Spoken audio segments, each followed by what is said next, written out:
नमस्कार, आपका स्वागत है। मैं डॉक्टर दिनेश शर्मा, प्रकाश नेत्रालय एवं पंचकर्म केंद्र से। कल मेरे पास मेरे एक फ्रेंड का फोन आया और उन्होंने कहा कि डॉक्टर साहब, कोविड-19 से तो हम पीछा छुड़ाए भी नहीं थे अभी तक, और ये म्यूकोरमाइकोसिस ब्लैक फंगस क्या आ गई है, इस बीमारी से मैं क्या करूं कि मुझे इन्फेक्शन ना हो। बहुत समझाने पर उनको समझ में आया कि ये आज की डेट में म्यूकोरमाइकोसिस का इन्फेक्शन सिर्फ उन्हीं लोगों को तकलीफ दे रहा है जो कोविड से पीड़ित थे, जिनका इम्यून सिस्टम वीक हो गया था और जिनको मजबूरी में हैवी डोज ऑफ स्टेरॉइड्स और ऑक्सीजन सपोर्ट पर रखा गया था। मैं आज के वीडियो में आपको ये सारे मिथ्स क्लियर करने की कोशिश करूंगा कि हम क्या ऐसा करें कि कोविड-19 का संक्रमण होने के साथ में म्यूकोरमाइकोसिस का इंपैक्ट को हम कम कर पाएं। पहले समझते, देखिए, म्यूकोरमाइकोसिस कोई नई बीमारी नहीं है। ये एक तरह का फंगल इन्फेक्शन है जो कोविड से पहले भी हमारे एनवायरनमेंट में रहता था। ये एक फंगस हमारे एनवायरनमेंट में रहती थी और हॉस्पिटलाइज्ड पेशेंट्स में, इम्यूनोकॉम्प्रोमाइज्ड पेशेंट्स के अंदर पहले भी इस तरह के इन्फेक्शंस देखे जाते थे। इस इन्फेक्शन में क्या होता है कि साइनस के अंदर, नाक के अंदर, ऑर्बिट ऑफ द आई में और कई बार ब्रेन के अंदर भी ये फंगस घुस के अपनी जगह बना लेती है और वहां के टिश्यूज को खाना शुरू करती है, जिसके कारण बहुत जबरदस्त स्वेलिंग आके कई बार पेशेंट की विजन भी डैमेज हो सकती है। और ब्रेन में अगर ये संक्रमण पहुंच जाए, ज्यादा फैटल लेवल पे अगर पहुंच जाए, तो पेशेंट की डेथ भी हो सकती है, जान भी जा सकती है। सबसे पहले हमें यह समझना है कि ये एक सेकेंडरी इंफेक्शन है। ये एक अपॉर्चुनिस्टिक अटैक है फंगस के द्वारा कि बॉडी कॉम्प्रोमाइज है, पूरी ताकत में नहीं है, इसके ऊपर हमला कर दिया और एक संक्रमण और बॉडी के अंदर आ गया। ये नॉर्मल हेल्दी लोगों को, जिनको कोविड नहीं हुआ है, उन लोगों को कोई खतरा नहीं है इस म्यूकोरमाइकोसिस से, इसलिए तनाव लेने की जरूरत नहीं है।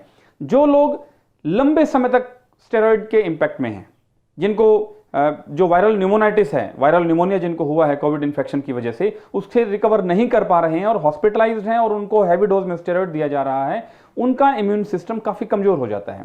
दूसरा, जिन लोगों को लंबे समय तक ऑक्सीजन दी जा रही है, तो ऑक्सीजन हम जानते हैं कि पानी के अंदर से होकर गुजरती है जब पेशेंट को देते हैं, तो उसकी वजह से थोड़ा मॉइस्चर वहां बना रहता है।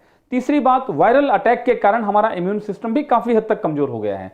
और चौथी बात, अगर पेशेंट डायबिटिक हो तो सारे ही फैक्टर्स इस ब्लैक फंगस को अपनी जगह बनाने में, अपना संक्रमण मजबूत करने में सपोर्ट करते हैं और एक बीमारी से पीछा छुड़ा नहीं होता कि दूसरी बीमारी का अटैक भी पेशेंट के ऊपर हो जाता है। तो आइए जानते हैं जल्दी से कि कोविड पॉजिटिव पेशेंट्स म्यूकोरमाइकोसिस के कॉम्प्लिकेशन से कैसे बच सकते हैं। देखिए, अगर कोविड-19 के पेशेंट्स को हम 3 कैटेगरी में डिवाइड कर दें। पहले वो पेशेंट्स जो एसिम्प्टोमेटिक हैं या माइल्ड सिम्टम्स के साथ हैं, उनको ऑक्सीजन सपोर्ट की और स्टेरॉइड्स की कतई जरूरत नहीं है। जिन कोविड पॉजिटिव पेशेंट्स के अंदर मॉडरेट लेवल पे सिम्टम्स हैं, वो अगर केमिकल मेडिकेशंस का, स्टेरॉइड्स का या ऑक्सीजन के सपोर्ट की जरूरत पड़ती भी है तो डॉक्टर की सलाह से इस्तेमाल करें। देखिए, हेल्थ मिनिस्ट्री की गाइडलाइंस बिल्कुल क्लियर है। पहले हफ्ते में स्टेरॉइड्स का इस्तेमाल करने से पेशेंट में कोविड रिकवरी के संदर्भ में बात की जाए, कोई बेनिफिट देखने को नहीं मिलता है। उसका इस्तेमाल, स्टेरॉइड्स का इस्तेमाल सिर्फ सेकेंड वीक में ही कारगर है। इसलिए डॉक्टर की सलाह से ही प्रॉपर डोज के अंदर ज्यादा यूज करने से बचते हुए सही समय आने पे ही उन मेडिसिन का इस्तेमाल करना है, वो भी अपने कन्वेंशनल मॉडर्न मेडिकल प्रैक्टिशनर की सपोर्ट के, सहायता के और गाइडेंस के साथ में। अपने आप सेल्फ मेडिकेशन से कतई बचना है। अगर ऑक्सीजन सैचुरेशन 93-94 के ऊपर है तो आप नेचुरली उससे रिकवर कर सकते हैं, आपको ऑक्सीजन की सपोर्ट की जरूरत नहीं पड़ती है।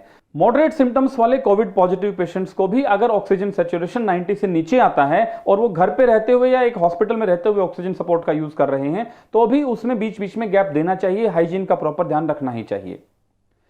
मैंने पिछले वीडियो में भी बताया था, आयुर्वेदिक प्रोटोकॉल अगर कोविड पॉजिटिव पेशेंट्स के अंदर अपनाया जाए तो इस तरह की जो कॉम्प्लिकेशंस हैं, न्यूमोनाइटिस होने का रिस्क हम मिनिमाइज कर सकते हैं, इन्फ्लेमेशन को, कंजेशन को हम कम कर सकते हैं और शायद ऑक्सीजन सपोर्ट और स्टेरॉइड्स का इस्तेमाल मिनिमम साइड में करना पड़ेगा, तो ब्लैक फंगस आने का डर वैसे ही खत्म हो जाएगा।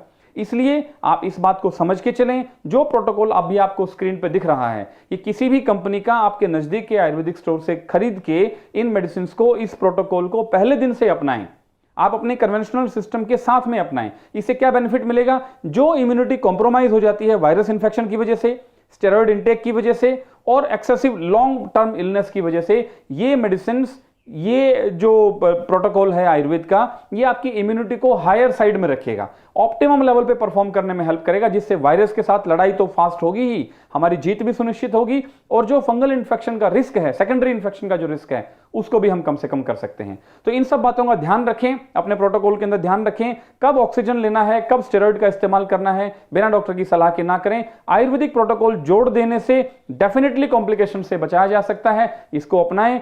इस वीडियो को शेयर जरूर करें, हो सकता है ये किसी के काम आए और सावधानी रखने मात्र से पेशेंट अपना बचाव कर सकता है, कॉम्प्लिकेशंस को आने से रोक सकते हैं हम। स्टेरॉइड का, ऑक्सीजन का इस्तेमाल बहुत संभल के डॉक्टर की सलाह से ही करें और आयुर्वेदिक प्रोटोकॉल अपनाने से ना केवल हम हमारी इम्यूनिटी को बूस्टअप कर सकते हैं बल्कि कॉम्प्लिकेशंस को भी हटा सकते हैं, क्योंकि एक तो इम्यून सिस्टम बूस्टअप होगा, बेहतर लड़ाई होगी और दूसरा सिम्टम्स मिनिमम साइड में रहेंगे, तो ऑक्सीजन और स्टेरॉइड्स की जरूरत भी नहीं पड़ेगी।